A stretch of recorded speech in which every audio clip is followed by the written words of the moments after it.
Hello and welcome to Florida Basketball Hour. I am Neil Blackman, Saturday Down South. On this episode of the podcast, Eric Fawcett, GatorCountry.com, is going to join me. You see Fawcett's work with Kevin Sweeney. Elsewhere, what was Burner Ball? I believe they're now Basket under review. Anyway, lots of places to read Eric Fawcett's stuff and check out his work and his film studies. He'll be with us momentarily to talk Florida. Got two games to talk about. Obviously, Florida's 78-76 win, nip and tuck win at home over Florida State. The Seminoles appear to be vastly improved basketball team. And then an 82-68 win over Miami in a game that was not as close as the Florida State game. Really a game that Miami actually did have a lead. I think they led by 1 point on a couple different occasions. They also led 2-0. But their largest lead was 2 points, and Florida was up 9-2, really controlled that game. So we're going to get into that and then talk a little bit. Probably not going to talk too much Merrimack, to be honest. There's a Patreon on Merrimack that Fawcett did. There's also an audio Patreon that I did.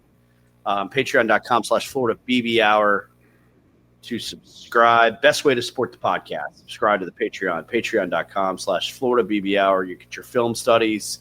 If you're in either the second or the third tier, you get everything in the third tier. That's called the 6-Man Club. And then you get your game previews, the audio version, and then the post-game thoughts in your Game Day Gators. So 3 different tiers, 3 different options. Best way to support the show. I promise I actually have Fawcett here. So stop talking about things. But be sure to subscribe to the Patreon. If you're interested in the Merrimack stuff, by all means, go to the Patreon. If you listen to this on Friday morning and you're like, man, I really am curious about that zone defense they play, go check that out. But there'll be more of it for the Rady's Children Invitational. No word yet as to whether LSU is going to rob Rady's Children's Hospital in order to pay for Lane Kiffin. We will see. There is precedent for that at Louisiana State, but no. You guys are probably not here to hear more Lane Kiffin drama, but you are here to talk about Florida basketball. 2 rivalry wins, and I think Fawcett, starting to establish a little defensive identity maybe in the last game and a half. Yeah, I think that when you look at some of the preview stuff we were doing, and even just down to the last video I did in the offseason where I was generally having my take purge, one of the things I mentioned was that I thought this was going to be a much more defensive focused team than an offensive focused team. And I definitely did not anticipate the offense looking as clunky as it is right now, and didn't think that they were going to shoot as poorly as they are right now. But in some ways, it is looking a little bit more like the team that I kind of expected it to in terms of being one that would win on the glass and with their general defense. And we did see that, especially against Miami. Now, I will have to mention as well, it's like this Miami team is not very good, in my opinion. I don't know if you feel very, very differently. I do think they have some good defensive pieces. Offensively, I mean, man, it just like Malik Renew's a really good player.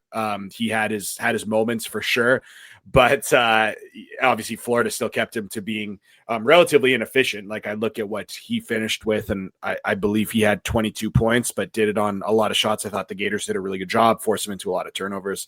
But man, outside of that, not a lot of offensive upside, and the Gators really were able to suffocate them. So I did think they looked a lot better on that end. I did think that Boogie Flan looked a lot better defensively, which was of all the things that have not gone great to start the season, Boogie Flan being pretty bad against Arizona defensively, at least that was one where I thought, okay, like I did really like the film defensively of Boogie Flan last year. I think that this is not going to be a problem, and I thought he's played a lot better. And then, of course, when you've got so much length everywhere else, I still think there is defensive problems with Xavier Lee and Urban Klobzar, much just related to their athletic limitations and size, but when everyone else has length and when everyone is playing together and doing the right things, you can still be a really good defensive team, even if not all 5 guys are elite defenders. And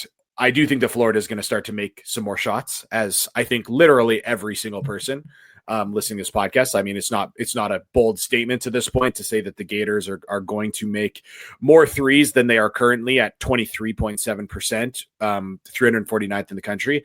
If anyone would like to put in a bold claim that they do not think the Gators are going to shoot better than that, get it out there, get in our Patreon and leave a comment so we can timestamp it. That'd be quite the call. Like no one wants to see that, but if you actually believe it, that'd be something. So, what do you think the Gators could shoot the ball a little bit better if they defend the way that they've kind of shown they can play? Like, it is not going to be the same aesthetic product as it was last year with Walter Clayton just hitting ridiculous shots and Will Richard bailing out possessions with big threes. That looks like that won't exactly be this year's team, but it's still there's still a really solid floor that can happen with really good defense and rebounding.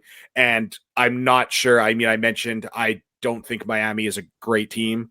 I think Florida State is a better team than they've had on the court the last couple of years. I don't know if I think they're that good a team. I think they're definitely a competent one. We'll see. But at the same time, Florida taking care of business against those kinds of teams, like that's what defense and rebounding can do. And when it comes to, beating much better teams than that, yeah, they will need that offense to show up. But it is good to see the defense kind of coming along a little bit. Yeah, I'm with you now. Having seen both these teams in person, like Florida State feels much more like a top 40-ish Ken Pom team, honestly. And I think I don't think that's an overreaction. Like if they're not in the top 40, it'll be because they don't get enough out of their front court, like against better competition. But I mean, they competed with Florida as well as they could, I think, in that regard. Like Alex Steen didn't play badly. He just is not as big and not as strong and not as athletic as anyone that was on the court with him. It's not like a technique thing. It's not like he's not a competent player. Like he clearly is a competent basketball player who's kind of skilled, but against Ruben Chenyolu and Micah Hanlockton and even Alex Condon, it's like, well, what are you going to do, really? Like, Condon may be the closest one from just a pure athleticism standpoint because Hanlockton's just so much bigger and stronger than Steen. So Condon is faster, he runs the floor better. The point is, like, FSU feels like kind of a top 40-ish Ken Pom team, kind of hiding in plain sight, the way that they space the floor, the way they have a bunch of guys that can shoot, the way that I think Cam Miles, like I think UT Martin is one of the better teams in their league. Certainly one of the teams that was picked to compete for their mid-major conference title, and Florida State, beat them by 15 last night, and that's a UT Martin team that beat Memphis. And anybody that we're recording on Thursday night, Memphis just gave Purdue all they wanted for 40 minutes. So point is, like, I think that there's a lot of teams that have some flaws right now. Florida State appears pretty competent in a lot of areas. They look like a bubble team to me. They look like a team that will flirt with the NCAA tournament. I'm not saying they're going to make it, but I think that win should stay in the quadrant 2 area for Florida. Miami, I'm less sure. Like, there are great defensive pieces, but I was a little surprised your Todd Golden be like, I think Miami's really good. And I'm kind of like, well, like, I think Malik Renau is really good. I think True Washington is great at defense. I think that who's the other guy? Donaldson is a tough defender. I thought Florida did a fantastic job at like funneling him to help when he did get into the paint and really making life very difficult on all the, like, he wants to get into the lane, but he doesn't want to necessarily, get funneled towards big man help. He wants to get downhill and go to the free throw line, and Florida was not having that the other night. They did a really nice job on him, but yeah, I mean, they just that team doesn't have enough scoring options. Like, if Miami's on the bubble, I'll be a little surprised. Like, they look more like, is that fair? Yeah, I mean, I would be shocked, to be honest, if they're anywhere near the bubble. Yeah. And again, I don't think that their roster fits well. I do think they have some good pieces, like you said. I mean, I'm the biggest true Washington fan there is. People who watched the Patreon I did will know that I pointed it out when he was at New Mexico last year. I was like, this is the best defender I've seen in so long. And of course, I took some. I not that I liked to see this necessarily. But after saying that he was like the best player in the country at coming up with steals, what does he do on Florida's first offensive possession of the game? He steals like a very routine point to elbow pass that would work against like every other player in college basketball outside of True Washington. So I think he's a good player. I just, again, they're built around defense, which I totally understand. That's what Jai Lucas is like, totally open about what he's trying to do. But at the same time, like, they have better pieces than what they showed. I thought their offensive system was horrific. So I just thought that the stuff they were running was terrible. And for a team that doesn't have offensive creation outside of an interior player in Renew, I think they've got like that just looked like a young head coach to me. Watching them play against Florida. So, and not that we need to spend a ton of time breaking down these rosters, but I do think it's worth talking about just as we talk about the state of Florida. Not that recruiting from the high school level is as important. I mean, Neil, I remember 6 or 7 years ago, we'd be talking about what's going on at Florida State and what's going on at Miami because Florida was very actively like we could look at the recruiting board and there would be players up and down the board that would be like, they've got an offer from Florida, Florida State, and Miami. And then you'd see their top 5 was Florida, Florida State, Miami, and, 2 others or whatever. And then we'd always be talking about where Florida kind of was in the hierarchy. I don't know if that's necessarily the case, but I thought you laid out well, and we talked about it in the last podcast, just that Florida State administratively isn't probably at the position where they're going to compete at the top of the sport or at the top of the ACC like they were. And then Miami seems a little bit more keen to do that. But yeah, I still, you hire a rookie head coach, there's going to be some growing pains. And I don't think that was a particularly cohesive looking Miami team. And I say that as well for some of the other games they played, not that they played high level of competition. They played, 3 teams, Bethune-Cookman, a little better than I probably thought. But other than that, yeah, like they've essentially played like 4 bye games and then Florida. And yeah, I just did not think they played great against Florida. So even though, yeah, we'll see exactly what Florida ends up being this year, still seems like Florida is well ahead of there. I mean, I know you, and then the other thing that I don't know if you have anything to say about this, but you mentioned this was 2 in-state rivals.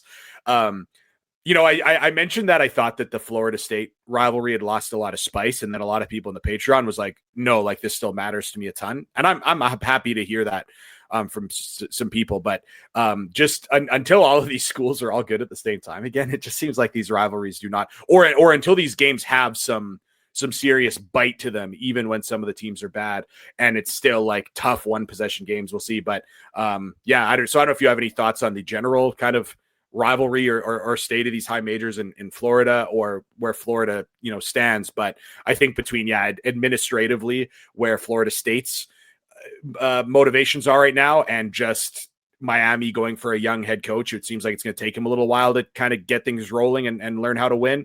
I don't know if anyone's totally breathing down Florida's neck here, as they've got the steady advantage coming off a national championship. Yeah, I think that's true. Like, I think Miami's going to recruit because Jay Lucas. Jay Lucas and Eric Pastrana. Really, yeah, like those 2 dudes are great recruiters, man. I mean, shoot, Jay Lucas convinced Shelton Henderson to give up his Duke scholarship to go play with him in Coral Gables. So, I mean, they're going to be able to sell their product, at least for a while, right? And then, I think they're going to be in the, hey, we're going to have a lot of talent and it's going to overcompensate for while we figure things out schematically. Like, I think that's their approach. And to me, that makes it really interesting, Eric, because like Florida State's is the exact opposite. It's like we're going to hire Luke Laux because he's been in the NBA. He understands modern offense. Like Florida State, I think competent was a great word. Like they spaced the floor awesome, man. Like for a team that's been together for 2 months, like their spacing is incredible. They move the ball great. They Robert McCray isn't. I mean, he's a mid-major player, but I mean, I guess he had a pedigree in the Power Five, right? But like the point is, they got some guys that can really play. Cam Miles is going to be really good. They look like a team that's going to be on the bubble. I reserve the right to come back and apologize for that take if like their SEC games against A&M and Georgia in the next couple of weeks don't go well. But I think they're going to dog walk A&M, who is terrible. I mean, Buckyball is fun, and I like that hire. I don't want because I know we have listeners from other programs in the SEC that listen. I like that hire. Their roster is not good. No, they can't rebound. The one guy they have that can rebound doesn't fit with their offensive scheme. Federico, he can't run like they want him to, so they can't rebound and they can't guard because they can't put anyone tall on the floor. Right now, they're at 60% usage with lineups where their second tallest player is 6'5". They're just going to get abused this season. And I think a lot of people bought into the Bucky hype, and they just wanted that to work immediately, and it's not going to. It's going to take him a little while to figure out. I think he gets it quick because they have NIL. They have what you need, but they're not going to be good. Florida State's going to beat them. So the real question to me is, like, how do they fare against Georgia, right? And I don't know. I mean, Mike's team apparently playing fast is in Mike White's DNA because I think Georgia's like 10th in tempo right now. So I don't know. Florida State Georgia could be like a sneaky fun ACC SEC challenge game that I might DVR and just be like, this is a good hate watch. Wow. With the caveat of that the highest rated KenPom team Georgia has played is Georgia Tech, who is 94th, and everyone else. This is unbelievable, Neil. 4 bye games, 291 in KenPom or worse. That is just like masterful cupcake bakery work. With that caveat, they are second in the country in fastest possession length, which I did not know until you mentioned that. Yeah, I think they're 12th in tempo. Yeah, they're 12th in tempo and second in possession length. And they're playing Xavier tomorrow, and Xavier's not good. No. So, like, they should win that game. Decent chance they're undefeated when they get to Tallahassee. More than decent. And that'll be interesting. Like, so I am interested because I do think Florida State will punish the Aggies during Feast Week. And I don't know if that's a 2-team event that Florida State's in Tampa. I would assume it is. But I'm writing a Feast Week article for Saturday Down South, and I'm doing it in 2 parts, a la Basket Under Review. Will Warren and I did not copy each other. We both decided to do it in 2 parts, and his published first. So, but I was laughing because I was like, oh, man, I did the 2-parter because there's a lot of stuff this weekend, and then there's stuff next weekend. Anyway, I think Florida State's pretty good. So I think Florida will get quad 2 out of that. Miami, I'm a little more worried, even on a neutral floor, that it won't stay that way, but we'll see. And, my takeaway from the Miami game, you mentioned some of it, but it was really good to see Urban, not just make shots, but play make.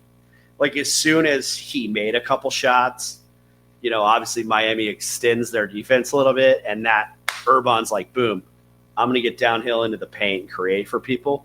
And if you go to Patreon and you watch Fawcett's early Clavsar videos, it's like that's who he's capable of being offensively.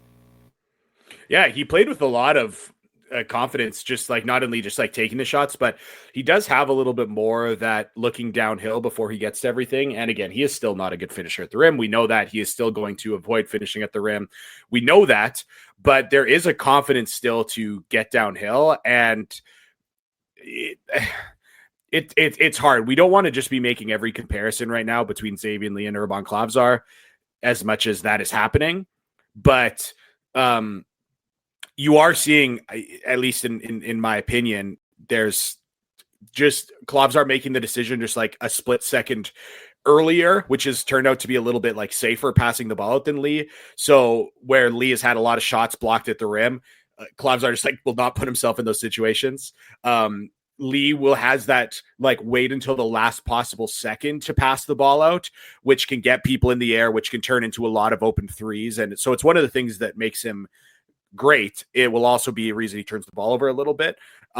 But I would say still generally a positive thing for Lee, but at the same time, seeing Klavzar out there being a little bit more decisive. Moment he sees help, he's making the next pass. We saw the nice little dump off pass at the last moment for a layup. Like that was looking really good. And then of course for him, because he doesn't shoot or because he doesn't finish at the rim well, because he doesn't defend, like he's got to hit shots. Like there's no doubt about it. And he is someone that I have, of course, constantly said, I know this guy can make shots.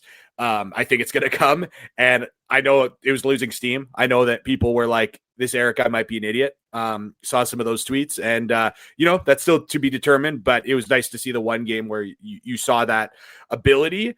And if Florida's backcourt is going to have games where they struggle making shots, Klavzar brings, again, another high level of competence, I would say. At least when he's not, he turned the ball over a couple times in the earlier games that I thought were so uncharacteristic for him, which made him seem a little bit less competent and just like high floor. But really nice to have a performance like that gets teammates, fans, coaches a little bit more confident in what he can do. And, we'll see. I mean, everyone might just get the chance to tee off against Merrimack and get some shots up. We'll see. Though Merrimack actually gives up a lot less threes than you would think. I talked about it on the Patreon, but we all think that Lee and Fland are going to start making more shots, but if they don't, like right now, until they start playing more of Alex Lloyd or maybe Brown gets some more looks and we kind of see what happens between the young guys, right now the best shot making threat is Klavzar based on what he did, and that's something this team needs. Yeah, I want to get into another, I thought, important observation in both these games, which really dates back to the Arizona game, and talk about Tommy Houck. But first, we got our new sponsor here. We got our guys at Game Time Sidekicks, sponsoring Florida Basketball Hour. I got this cool. I post this on YouTube, so you can see it if you're not listening when I post the pod on YouTube. But I got the little national champions mug here. It's like a nice big Yeti. I love this design with like the orange and blue stripes. It keeps things. I mean, it's the same tech as your Yeti. It's going to keep it as cold or as hot as you want it. And if you go over there to Game Time Sidekicks, there's 25% off site-wide right now and a free skinny can koozie with a purchase of $60 or more. So, I mean, you go over to GameTimeSidekicks.com. They got all your schools. Like if you're an SEC fan, I know they do some stuff with Southeastern 18 and those dudes. But most every SEC program they have, but obviously a ton of different Gator options too. Like it's not just that cool national champions mug, although I'm a little partial to it. So yeah, thanks to those guys. Make sure to check out Game Time Sidekicks, our partners, and a partner with the Stadium and Gale network. So Fawcett, Tommy Houck, he has the big 27-point night against Arizona. Tommy Lloyd is like, I don't know how you guard that guy after the game. He's like, it wasn't like we didn't try stuff. Jay Lucas basically said, we tried 3 or 4 different things. We put 2 on the ball. We tried to, deny 1 pass away. He's like, there's a lot of different things we're trying to do. And he said, honestly, I didn't know he was going to be so good coming off ball screens. So your thought about that, and then I'll play some audio where Tommy talks a bit about that a little bit. Yeah, I mean, we'll see a little bit. Some of the pick and roll stuff, I'm like, it hasn't looked great. I mean, we'll see how that kind of comes. Yeah. And yeah, I do think that's where it's kind of interesting, where some of the perimeter stuff hasn't been great. And I think that some possessions have stalled where the dominoes start to fall and it gets swung to him. And he's still while really good at handling for someone of his size, is not going to be, or at least isn't yet as good as your smaller, more mobile wing. But at the same time, what has happened and that has done really well is when he is around the rim as a cutter, when he does get straight line driving opportunities, it is just so hard for a 6'5" player who is trying to recover on him on a drive and contest a shot anyway. Like that doesn't have, that just won't, they can't do much if Houck is cutting and he catches the ball near the rim. And again, the player who's chasing him is 6'6" or 6'7", no real opportunity to contest. And that's where I think that the leverage has been really good, is just, again, having those opportunities for him to leverage the height around the rim, leverage the height on the drive. I do think there's still a little bit more on the perimeter skill. Like I'll be interested to hear some of the audio and hear a little bit more from like Lucas, but yeah, again, I still think it's not all positive about having him play the minutes at the 3 versus the 4, but there has been amazing moments in transition and in cutting when he can get any action towards the rim, suddenly when he's being contested by a much smaller player. I mean, it's an automatic 2, and that's what you can see with a lot of the advanced stats and the film as well. So obviously he's been by far Florida's steadiest presence, and not that Florida has had any huge scares in like obviously had the close one with Florida State, but it wasn't like there was any moments where anyone made any like disastrous plays or anything like that necessarily. But yeah, still the most calm presence right now has been Houck. Yeah, I mean, definitely been kind of the guy that I've pointed to as man, it's working with him. We'll see. You know, there is room for growth. Tommy talked about that a little today. Here's what he had to say. Tommy, how much did like getting out to California, working with VJ Film was out there, a bunch of guys? How much did that help? Like just kind of prepare you for that? Helped so much. Yeah. I worked with the guard whisperer, it's NBA guy Olin Simpson, and he was so helpful for me. You know, I was out there with my agency Wasserman and those guys like VJ, Carter Bryant, Colin Murray Boyles, like all those dudes, and just like literally like I worked out with them every day. Like VJ was my next door neighbor in my apartment, like 2 doors down. Like we hung out all the time. It was just like a different mentality there, you know. Will like help him too? Yeah, he's hooping right now. Yeah. That's my guy. He's been playing great, but yeah, I think that helped a lot. You know, I'm looking forward to get back there this year and doing the same thing. You said he's called the guard whisperer? Yeah. You look him up on Instagram because he worked out Shy. He like all those dudes. Like Jalen Duran was just in there. Evan Mobley is like one of his main guys. Steph Castle was one of his main guys. Like I played pickup with them this summer. It was really cool. What's the biggest thing you took from him?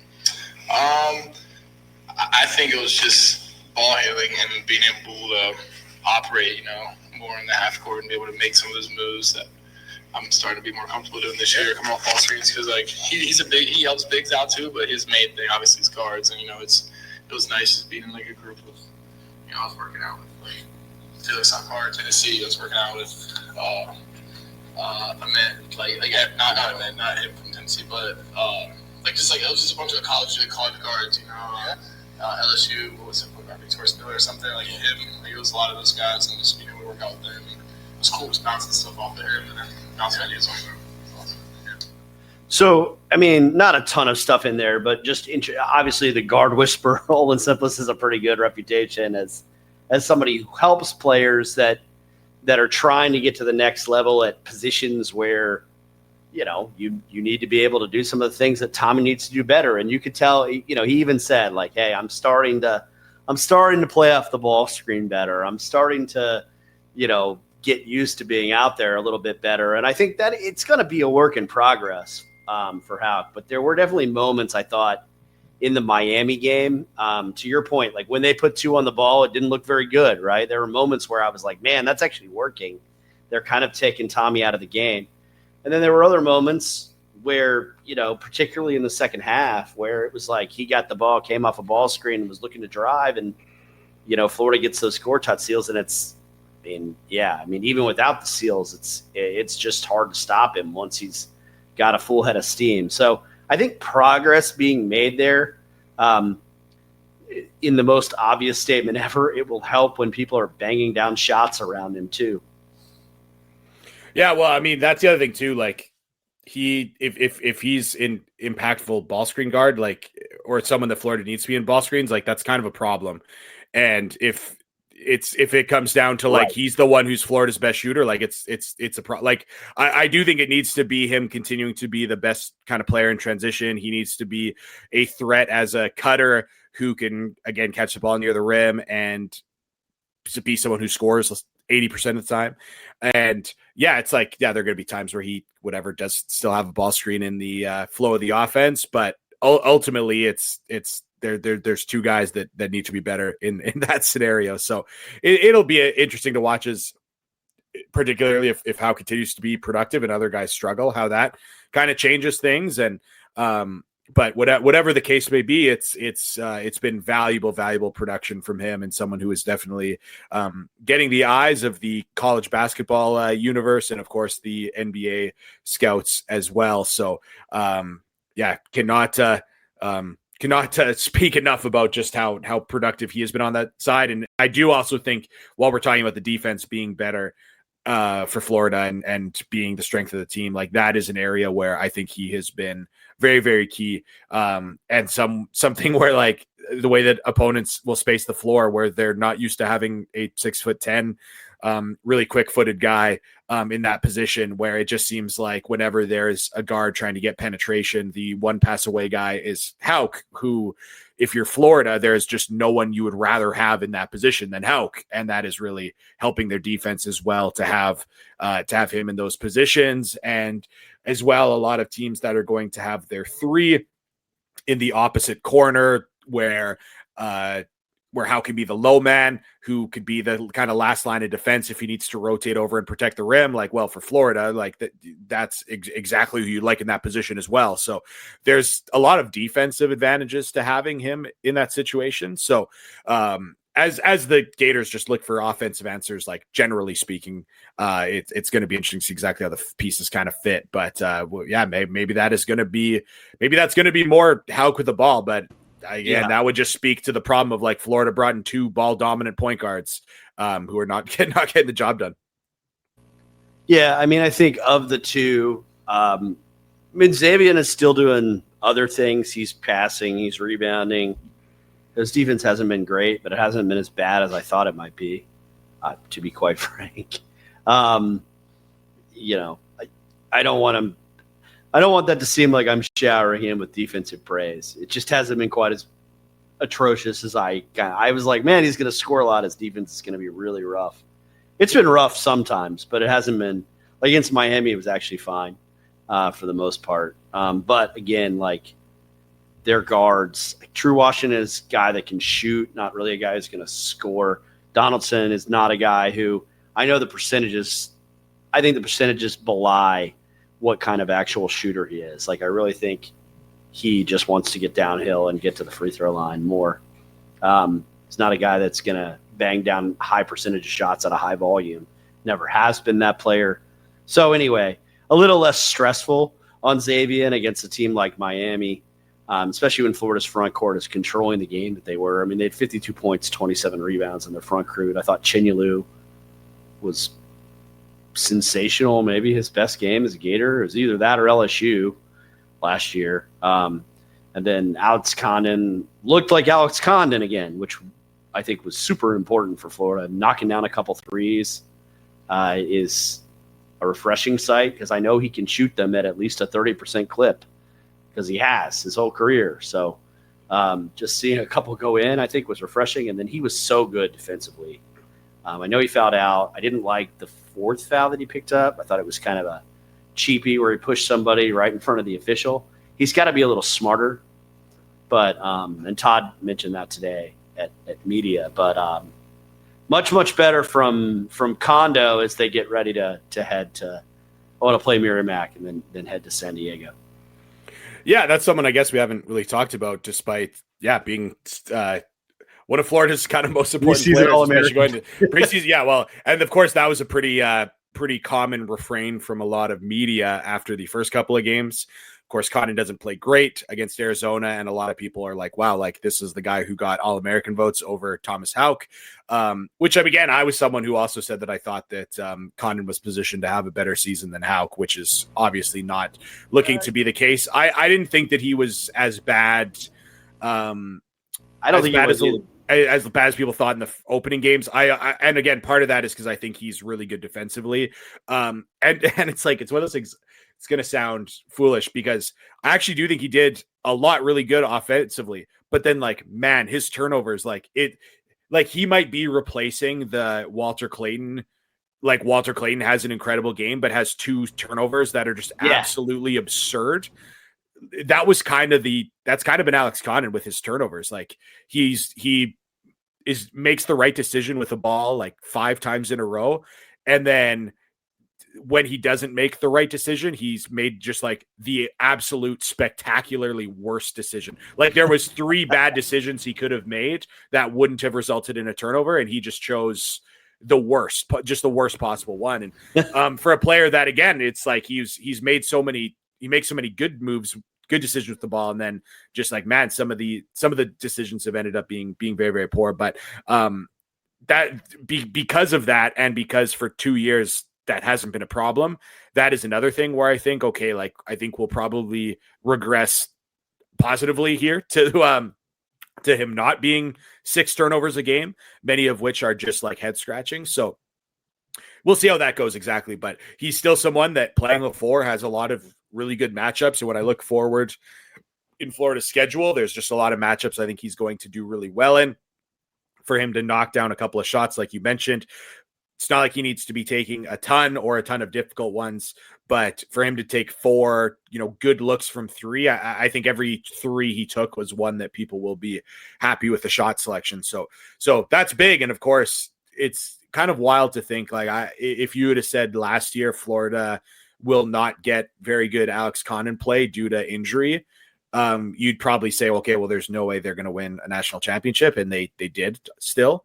So they've obviously shown that they don't necessarily need him to be great to win a national championship. But when I look at this particular team, I do think he needs to be great in order for Florida to win another championship. So, he has become probably, and probably because of the guards, it's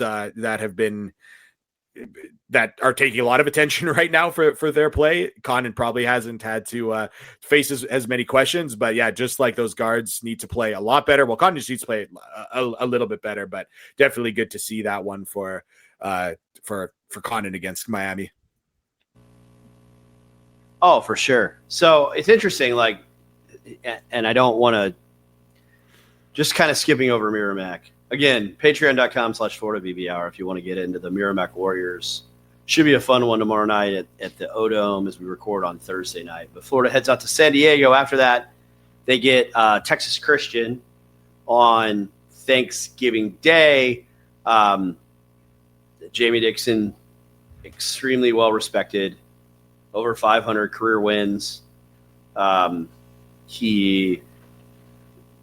don't do stupid stuff. Jamie Dixon teams, they don't kill themselves with turnovers. They're always pretty stout defensively.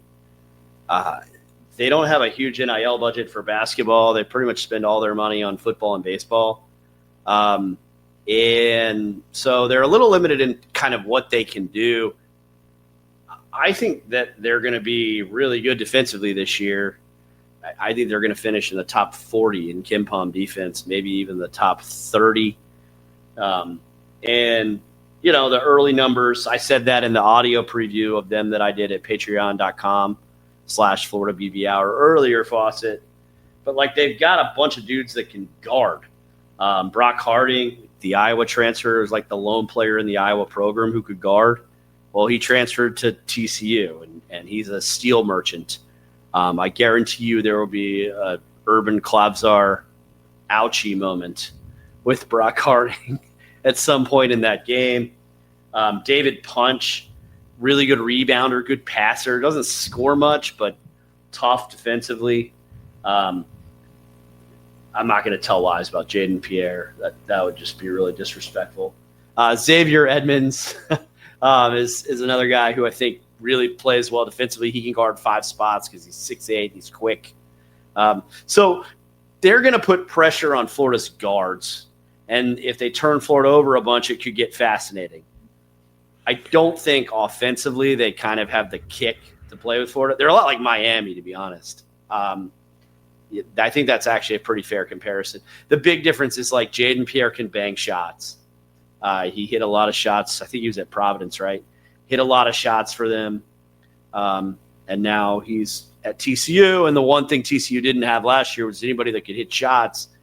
And so their NCAA tournament streak ended. I think they'd gone 3 years in a row, and they didn't go last season. But that's kind of my 2-minute TCU preview. Yeah, just body-wise, TCU has really fallen into this style of player of like 6'6" to 6'8" and 230 pounds, and really like just like thick, strong players. And they've had some really good ones, and that's kind of been a lot of their offensive firepower when the team was a lot better, kind of like 5 years ago ish, was kind of those guys where they're always going to defend really well, but then they needed like the Desmond Bain to come in, or the Kenrich Williams and those types of guys to really like RJ Nemhard a little bit later. Like those are some of those like physical face up types, and those are just like tough to get. And they've kind of fallen into keeping those defensive pieces all around the roster. But now they kind of have generally been a team that has like smaller, more electric guards, but like they haven't quite been good enough scores. Kind of late in the portal, they got 2 players that are wing scorers in Tanner Toulson, who's at Utah Valley. And he was someone who was, very, very good player there, like 6'5" shooter, but he's been okay to start, but I would say like has generally like not played as well as they need. And then another player at Oregon State that I really liked, and I think will be very, very good in starting. He's Lithuanian. I will butcher the pronunciation of his name, but his last name is Lelevicic, and which is not pronounced correctly. But I think he's really good, really savvy wing, smart cutter, made a lot of shots last year, doesn't turn the ball over. So they've got some pieces I like, but like this is a team that just, again, their offense is an absolute slog. That's where the Miami comparison is perfect. And then I would say they kind of have like Malik Renew bodies in the front court, in that they're like, I mean, again, like Renew, who was like listed at like 6'7" and 220 at Montverde, and then when he was like then he got a 5th star, and suddenly he was 6'8", and now like Miami says he's 6'9", 235. Like he's a great player. He's much smaller than 6'9", 235. TCU definitely has a lot like stronger players, but their front court is their wings. They're just not tall guys, and I think that Florida's going to really struggle there. And I don't know if you want to make any thoughts on the other games, but I would say, just again very quickly, I think Providence is kind of disastrous. They have a lot of NIL, and I just cannot believe the roster they put together with a massive NIL budget. I don't think it's good. This is year 3, I think, for Kim English, and they really disappointed the last 2 years, and I think they're going to greatly disappoint this year. They already have had a tough loss to Colorado, which was on the road. In fairness, but Colorado's not very good. They had a neutral site game with Virginia Tech, who's certainly better this year than they've been, and they lost in overtime. So they haven't been a disaster yet, but I just like their roster is really good, and it has not, through this short season, has not been very good. And Wisconsin is yet to play anyone. They have 4 bye games, but again, last year was a very, very good year for them. 12th in KenPom, lost and ended up losing a little bit early to that BYU team that was just like surging at the end of the year, but really good year for Wisconsin, and their roster is still like a lot of those guys returned. They have a lot of length, like that's like similar to one of the few teams with Florida that's like Nolan Winter, 7 foot 235, Will Garlock, 7 foot 243. I forget, they have a couple like Austin Rapp, 6'10". I'm blanking on another player they have that's in that like 6'10" range. So they have like Lithuanian player, like they've got like legit size in the front court. Nick Boyd, who is with those Florida Atlantic teams that were good, then was at San Diego State last year, was really good.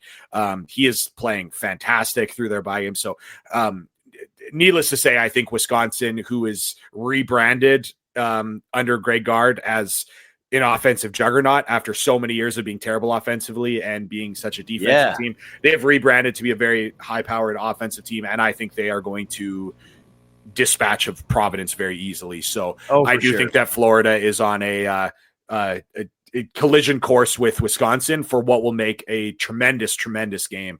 I do not think that Florida should have much trouble with TCU. I do not think that Wisconsin will have trouble with Providence, and could set up for a very, very good game with Wisconsin. Yeah, I mean, TCU, again, turnovers is the only way. That's the only path for TCU. They turned Michigan over 22 times. Now, they were at home, where Jamie Dixon has had, like, voodoo magic against top 10 teams at home. Like, I saw a graphic watching a little of that game. TCU actually has a winning record in the Dixon era against top 10 opponents at home. And that doesn't sound like that amazing, but it's like a pretty lopsided winning record. They're like 10-4 or something ridiculous. And so anyway, the Michigan won 67-63, but the reason Michigan won by 4 was because they won the rebounding battle 44-23. Like, TCU had no answer for Luxembourg and Merez Johnson, and the Florida game's going to play out very similarly. And like, Florida could run away from them if they don't turn the ball over, and I kind of expect them to be somewhere in between. Like, they aren't going to turn it over 22 times because they have Boogie Fland, who's just way better than Elliot Cadeau at taking care of the basketball. But they're not going to, I think this Florida team's always going to have 10, 11, 12 turnovers. So somewhere in the middle there, I'd expect Florida to beat TCU by 10 to 15 points. And then, Wisconsin, I'm glad you brought up the offense, like, because they really are, and they're analytical too. Like, it's all rim 2s and 3s. Like, they shoot 34% of their shots from beyond the arc, and they shoot 55.5% of their shots on rim 2s. So, like, those numbers are pretty darn good, Eric. Yeah, and particularly for one, I mean, like, it's just funny, like, going back, like, just a couple of years ago, it just seemed like it was such a challenge for them to score, and they were known as this team that was like just a defensive kind of like grinded out kind of roster. And Greg Gard, to be honest with you, like, there's a lot of people that wanted Greg Gard gone, and that was one of those kind of even going, I mean, man, way back now, but like 2015, 2016 or whatever, when Bo Ryan's, career came to an end, they put in Greg Gard. Wasn't particularly a popular move by a lot of people, one of those early kind of like hiring within the family things. And then, they started to have a couple decent years where they're winning with their defense, but like the offense was an absolute slog. And I don't know if they made a hire. Like, that'd be an interesting question. And maybe it's like an obvious answer for someone who covers Wisconsin basketball or something. I don't know if they, if it was like an assistant coach, an offensive coordinator hire, but whatever it is, like, Wisconsin is completely rebranded and they have been awesome offensively the last couple of years. Really, really fun to watch. And they've had a lot of success with some players that are fairly underrated, not underrated, like some fairly unheralded players. Like, the rosters have always looked like okay, but not great. And then suddenly they've just like went to Wisconsin and been awesome offensively. So I would really like that matchup. I think it'd be very fun to watch. And I don't think that, I thought the Florida State game was interesting just to kind of watch Florida State for the first time, but like not maybe the most enjoyable game. I thought that, again, playing a rock fight Miami team was just a slog. I think against TCU, because like you mentioned, I think it's going to look a lot like the Miami game where it's a slog and Florida still wins by 12. Wisconsin game would look very different. And I think that'd be aesthetically a good one. And I mean, we can talk about it too, where you kind of implied it, but I don't think that Florida State's going to be a quad 1 game. I do not think Miami's going to be a quad 1 game. I do not think TCU is going to be a quad 1 game. No. And Florida would, like, as we saw last year when Florida didn't have anything in their non-conference schedule, and that obviously wasn't a problem because the SEC was so good. It still would be nice to like get one of those big wins. And if Florida is eventually going to hunt for a very, very good seed or another 1 seed in the NCAA tournament, it'd be great to not rely fully on the SEC. So that would become a very important game. So that'd be big. Yeah, I mean, I think Florida has an advantage in the front court against Wisconsin, but I think, again, like they have an advantage in the front court against most everybody. Wisconsin does have length and size. Nolan Winter is a big dude. He's a good rebounder. Fawcett mentioned him. But, like, let's not toy around with it. Like, Wisconsin has an advantage in guard of this game. Like, John Blackwell has been marvelous. Nick Boyd's been really good. Andrew Rody is a guy who, like, doesn't score a ton, but, like, I loved that pickup because he's a winner who plays defense and doesn't turn the ball. Like, it just fits with what they want to do. I mean, I think they're really good. That will undoubtedly be a quad one game. So on a neutral floor, there's a 0.002% chance it's not a quad one game. So, like, yeah, I mean, get out there and see if you can grab it, because at Duke and then UConn away and basically away, like, it's not going to be any easier that way. So, you know, if you're looking at like 3 straight quad one games, where you're going to get your dub, it's probably the Wisconsin game. And honestly, like, no one realistic, if Florida comes out of Rady's and then loses to Duke and loses to UConn, like, Twitter will be going crazy about how Florida isn't good. But the reality is Florida will have played a really hard schedule, and they'll have a quad one win, and then they'll have probably 3 close losses. I don't think Duke's running them out of Cameron.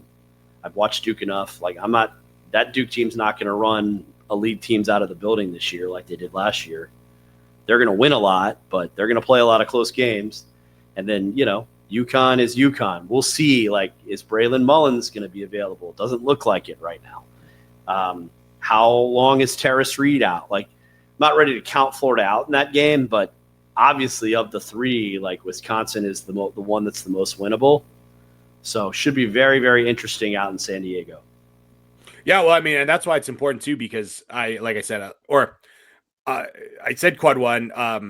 I also would say that I probably, like, if I had to say, I would, if the over under on Ken Pom finish for Florida State was 40, I would still go under. I was really impressed with what I saw. I just don't think the roster is good enough. So, like, I don't think that's an NCAA tournament team. I don't think that Miami's an NCAA tournament team. I don't think that TCU is anywhere close to a tournament team. So if Florida were to, like, lose to a Wisconsin, and if they were to, like, lose to a UConn, lose to a Duke, like, it would start to probably look a lot like 2 years ago, where, you know, Florida was like kicking in the teeth of Florida State and Pittsburgh and, you know, teams like that. But then they, like, lose to Baylor, Wake Forest, and Virginia.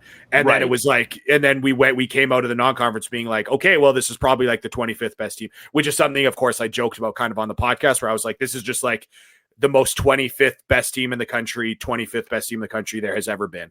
And that's what Florida looked like 2 years ago, where it was just like, they just continue, like, at every step, no matter how you want to look at it, just, like, showed that they were not going to beat anyone good. They were not going to lose to anyone bad. And they were going to, like, lock themselves in as, like, the most 25th team ever. So that would be probably what I might start to look at this team like, if they beat TCU by 12, but then lose to a Wisconsin, you know, lose to a UConn. I think UConn is great. I think UConn can win a championship if they're fully healthy. Terrace Reed, like you said, that becomes huge. Duke could win a national championship. Not saying either of them are my pick, but, like, it's one of those things, like, none of those would be bad losses. Losing to Wisconsin would not be a bad loss. Yeah. Losing to Arizona was not a bad loss. But if they are all losses, suddenly you're probably changing your outlook of this team's ceiling a little bit. Not their floor, but their ceiling. No, I mean, I agree with that. And again, I mean, I'm not picking Florida to lose to Duke and UConn yet. Like, I need to see what they look like in San Diego, to be quite honest. Yeah, that'll probably really color both of our opinions on what we think is going to happen in those better games. I think so. I mean, when I watched if they can't beat Wisconsin, it would be a little tough to say matchup wise or anything that suddenly we like them against UConn or Duke, unless UConn's got the injuries. Right, unless UConn has the injuries. But I mean, I don't see them, like, rolling into Cameron and winning if they can't beat Wisconsin. Period. That said, like, you know, you do when you watch Duke play Kansas. Now they're not in Cameron in that game; they're in Cameron North at MSG. But, like, you know, when you watch, like, they're not frightening like Boozer is, right? And Isaiah Evans looks a little better to me than he has before. Good for him. But it's not Knipple, Flag, just dude after dude after dude this year. They're not quite as elite. Can they win the national title? Sure. But I mean, right now I still think Florida could. Just got to get their backcourts together. So like we'll see. Wisconsin plays BYU tomorrow night. If anybody's interested in watching them, maybe get a little more insight. Brigham Young is pretty good, right? I don't. Again, I little like Florida. Like I think they're flawed in some ways, but I also like Florida doesn't have AJ DeMonsa and BYU does. So, anyway, that'll be an interesting one, and you could get some more insight into the Badgers. But that's our show. Florida back in action. Many of you might even listen to this after Florida plays Merrimack. We appreciate you guys doing that. Please go check out patreon.com/FloridaBB Hour. Best way to support Eric and I is to join the Patreon. For all of you that have, we're so thankful for you. And let Fawcett sign us off. Go Gators and keep attacking closeouts.